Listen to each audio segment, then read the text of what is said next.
हम मस्जिद फतेहपुरी में मौजूद हैं, जहां पर आज नमाज अलविदा रमज़ान अल मुबारक का महीना जो चल रहा है, आखिरी जुम्मे की आज नमाज अलविदा की नमाज अदा की जाएगी।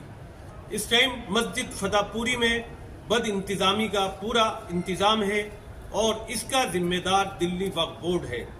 यहाँ तो सफ़े हैं, ना माइक का इंतज़ाम है, ना टेंट का इंतज़ाम है। पूरे जुम्मे को रमज़ान शरीफ में कोई भी अरेंजमेंट दिल्ली वक्फ बोर्ड की तरफ से नहीं हुआ है और जमात अलविदा के वक्त भी यहाँ पर आज चौथा जुम्मा है, यहाँ पर दिल्ली वक्फ बोर्ड ने कोई इंतज़ाम नहीं किया है। इस चिलचिलाती हुई धूप में कौन नमाज यहाँ पर अदा करेगा और कितने लोगों में गुस्सा है, आइए देखते हैं। नमाज इमाम साहब मस्जिद फतेहपुरी के शाही मुकर्रम साहब मुफ्ती आजम दिल्ली के नमाज अदा कराएंगे। हर साल इसी तरीके से यहाँ पर दिल्ली वक्फ बोर्ड इंतज़ाम कराती थी, लेकिन इस बद इंतज़ामी का आज जो नज़ारा देखेंगे, आइए देखेंगे नमाज जुम्मा अलविदा किस तरह अदा की जाती है और लोगों में का क्या कहना है और लोग अपनी क्या राय देते हैं दिल्ली वक्फ बोर्ड और दिल्ली सरकार के बारे में। असद आज़ाद क्लीन आज़ाद चैनल से। आज मस्जिद फतेहपुरी में हर साल की तरह ईरान के कारी साहब भी यहाँ पर आकर अपनी क़रात पेश करेंगे और बहुत ही निहायत ही खूबसूरत अंदाज और तलफ़्फ़ुज़ के साथ यहाँ पर ईरान के कारी हर साल आते हैं जुम्मा अलविदा पर और क़रात अदा करते हैं। आइए देखिए। आज इस वक्त हम मस्जिद फतेहपुरी में मौजूद हैं, जहाँ पर आज नमाज जुम्मा अलविदा रमज़ान शरीफ का आखिरी जुम्मा अलविदा नमाज अदा की जा रही है। जैसा कि आप यहाँ देख रहे हैं, पूरा पहले हर साल दिल्ली वक्फ बोर्ड और सरकार यहाँ पर टेंट का इंतज़ाम करती थी, स्पीकर का इंतज़ाम करती थी, सारे इंतज़ामात होते थे, सफ़े वगैरह बिछाई जाती थी, लेकिन आज यहाँ पर कुछ नहीं है। लोग जो है फर्श पर ज़मीन पर नमाज़ पढ़ रहे हैं और इस टाइम चिलचिलाती धूप के अंदर लोग अपनी नमाज अदा कर रहे हैं, लेकिन दिल्ली वक्फ बोर्ड को बिल्कुल भी ज़रा सा भी एहसास नहीं है कि नमाजियों को आज कितनी परेशानी हो रही है।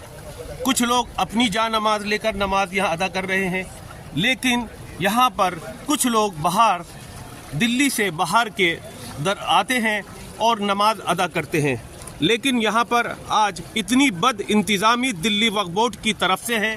जैसा कि आप यहाँ देख रहे हैं, यहाँ पर ना स्पीकर का इंतज़ाम है, ना किसी चीज़ का, ना कोई टेंट का इंतज़ाम है। हर साल हर जुम्मे को यहाँ पर टेंट लगाया जाता था, लेकिन आज यहाँ पर कोई भी टेंट नहीं लगा, क्योंकि दिल्ली वक्फ बोर्ड एक दूसरे पर रख रही है। कोई कहता है कि गवर्नर का अंडर में आ गई है, दिल्ली वक्फ बोर्ड कहती है हमारे पास कुछ नहीं है। और यहाँ पर अब लोगों से मालूमात करेंगे कि उनके क्या कहना है कि दिल्ली वक्फ बोर्ड जो है ज़िम्मेदार है या दिल्ली सरकार ज़िम्मेदार है या तमाम जो दिल्ली के मंत्री हैं वो ज़िम्मेदार हैं। इस चिलचिलाती धूप में लोग नमाज अदा कर रहे हैं। दिल्ली वक्फ बोर्ड को शर्म नहीं आती।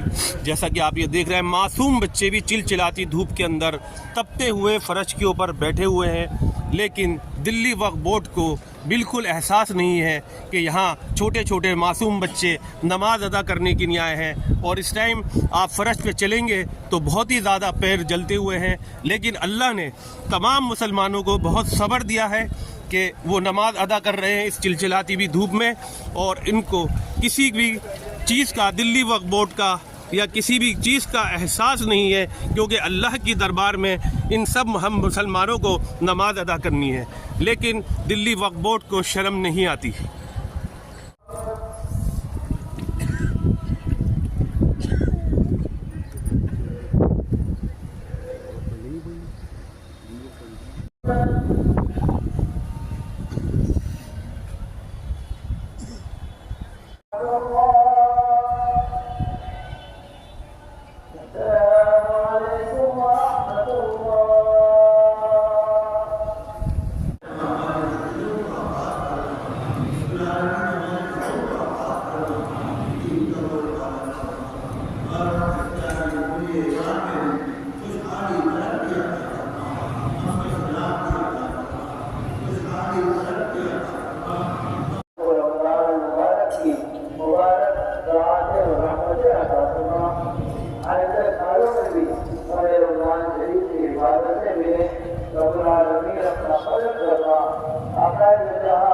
सल्लल्लाहु अलैहि वसल्लम के खतरे में हमारी सारी दुआएं और ये दुआ कबूल फरमा। सल्लल्लाहु अलैहि वसल्लम व नूर आशिही सय्यदना व मौलाना मुहम्मद व आलिहि व अस्हाबिहि अजमाइन। साहब, आप यहाँ पर माशाल्लाह हर वक्त मौजूद होते हैं, आपका कारोबार भी है यहाँ। आप दिल्ली वक्फ बोर्ड को क्या कहेंगे कि जो आज इन्होंने बदइंतज़ामी हर जुम्मे को रमज़ान शरीफ में करी है, इसकी जिम्मेदारी किसको जाएगी? दिल्ली सरकार को, दिल्ली वक्फ बोर्ड को? देखिए, दिल्ली सरकार को भी जाती है, दिल्ली वक्फ बोर्ड को भी जाती है, और करने को तो कोई भी कर सकता है। हम में से ऐसे कोई मुर्दार कौम नहीं है। ये कौम मुर्दार नहीं है, मगर लोग कौम से कराना नहीं चाहते और सारा वो जनाब वक्फ बोर्ड पर डाल देते हैं। वक्फ बोर्ड तो है ही नाकारा, वो तो कभी काम करता ही नहीं। आज लोग जनाब वाली पैर फूक गया, बच्चे जल गए, ये हो गया, वो हो गया, दुनिया भर की जनाबी परेशानियों का सामना करना पड़ा है। पहले भिजाया करती थी दरिया, और ये अब भी दरिया बदे रही है। टेंट भी नहीं लगाया गया है? पूरे रमजान शरीफ के अंदर टेंट भी नहीं मौजूद था? टेंट कोई नहीं लगाया, कुछ नहीं लगाया गया। अरे आज दरिया नहीं बिछी, बाहर तक आदमी थे जनाब वाली। कोई पहले कारपेट बिछ जाया करता था, अब कारपेट भी नहीं बिछा। और लाखों रुपया किराए का आ रहा है, ये कहाँ जा रहा है? ना यहाँ पे तनख्वाह मिल रही वक्फ बोर्ड के पेट इंतजामिया को। वक्फ बोर्ड के पेट में जा रही है, और किसके पेट में जा रही है? दिल्ली सरकार के पेट में जा रही है। तो इसकी जिम्मेदार दिल्ली सरकार और दिल्ली वक्फ बोर्ड है। भाई वक्फ बोर्ड दिल्ली सरकार के अंडर में है, वक्फ बोर्ड तो दिल्ली सरकार के अंडर में है, तो दोनों जिम्मेदार है उसके अंदर। अब वो तो समझदार दिल्ली सरकार है कि वक्फ बोर्ड से काम क्यों नहीं कराती वो। जो मुस्लिम मंत्री हैं, काउंसलर हैं, नेता हैं, उनकी भी तो जिम्मेदारी बनती है भाई जाहिद, वो क्यों जिम्मेदारी दे रहे हैं? जिम्मेदारी सबकी बनती है, जो मस्जिद के इंतजामिया है उनकी भी बनती है। बुरी लगती हो तो लगे किसी को, उनकी भी बनती है। अगर किसी से भी कह दें तो काम हो जाएगा मस्जिद में।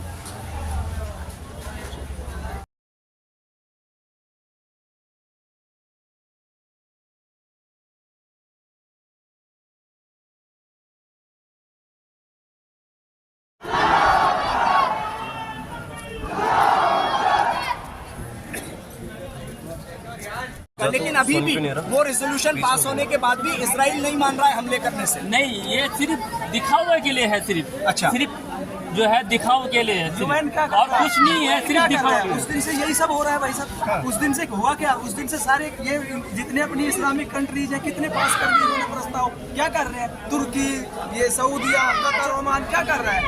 यूएन में कितने बार ये हो चुका। अभी भी तो अमेरिका से क्या करना चाहिए इन लोगों को? इनको करना ये चाहिए कि जहाँ सारे एकजुट होके उसके खिलाफ एक्शन ले, इजराइल के खिलाफ एक्शन ले, नेतन्याहू के खिलाफ एक्शन ले। यूएन में हो क्या रहा है? यूएन में ये सब चल रहा है, इतने दिन से प्रस्ताव भी पास हो रहे हैं, कुछ हो नहीं रहा है। तो आपको लगता है कि ये जंग रुकेगी या नहीं? कैसे देखते हैं फिलिस्तीनी?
रुपए जो किराया मस्जिद फतेहपुरी की दुकान में लिया जा रहा है, वो जो है वो लेने के बाद जब भी मस्जिद का इंतजाम सही नहीं हो पा रहा तो हम कहते हैं वक्फ बोर्ड जो है इन दुकानों को छोड़ दे।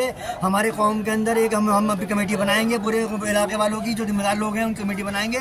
वो पूरा इंतजाम जो है, मतलब वक्फ बोर्ड से फिर आपको कोई पैसा नहीं चाहिए। हमको पैसा चाहिए, हमको हमारा ये जो है पूरा हम काम करेंगे अपना मस्जिद के लिए। बोर्ड से कहना चाहता हूँ, जो मस्जिद फतेहपुरी के चारों तरफ इर्द गिर्द जो दुकानें हैं जो गैर मुस्लिमों के अंडर में हैं, उन दुकानों का किराया लाखों रुपए के अंदर आता है। वो किराया अगर आप नहीं लोग मस्जिद के अंदर जमा कराओ तो ताकि फिर मस्जिद का यहाँ पे जो भी कमी पेशी है वो दूर की जाए।